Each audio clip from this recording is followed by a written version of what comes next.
তরুণ ব্যবসায়ী নামেই কোটিপতি। জানেন কত কোটি টাকার সম্পত্তি রয়েছে বায়রন বিশ্বাসের? গত বছর কংগ্রেসের হয়ে বিধায়ক হয়ে দলবদল করেন। এবার তৃণমূলের টিকিটেই লড়ছেন মুর্শিদাবাদের সাগরদিঘির বিদায়ী বিধায়ক বায়রন বিশ্বাস। জানেন কত কোটির সম্পত্তি রয়েছে বায়রনের? মুর্শিদাবাদের সাগরদিঘির বিধানসভাতে এবছর লড়াই করছেন তৃণমূলের প্রতীকে বায়রন বিশ্বাস। তবে জানেন কি কত টাকার সম্পত্তি রয়েছে এই কোটিপতি বিধায়কের? 2023-এর ফেব্রুয়ারিতে সাগরদিঘির উপনির্বাচনে কংগ্রেসের টিকিটে বিধায়ক হয়েই তৃণমূলে যোগ দেন বায়রন। হলফনামা অনুসারে 2020-21 অর্থবর্ষে বায়রনের আয় ছিল 39,92,170 টাকা।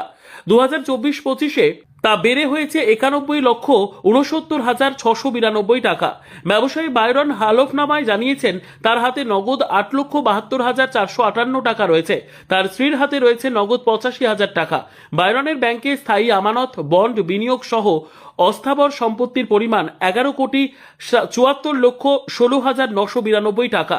তার স্ত্রীর অস্থাবর সম্পত্তির পরিমাণ 4,50,66,190 টাকা। বায়রনের নামে 2.793 একর কৃষি জমি রয়েছে, যার বর্তমান মূল্য 66,34,737 টাকা। তার কাছে 5,91,11,260 টাকা মূল্যের বাস্তু জমিও রয়েছে।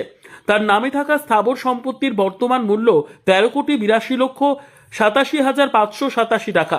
তার স্ত্রীর নামে থাকা স্থাবর সম্পত্তির বর্তমান মূল্য 2,24,41,544 টাকা। যদিও তিনি শিল্পপতি হিসেবেই পরিচিত।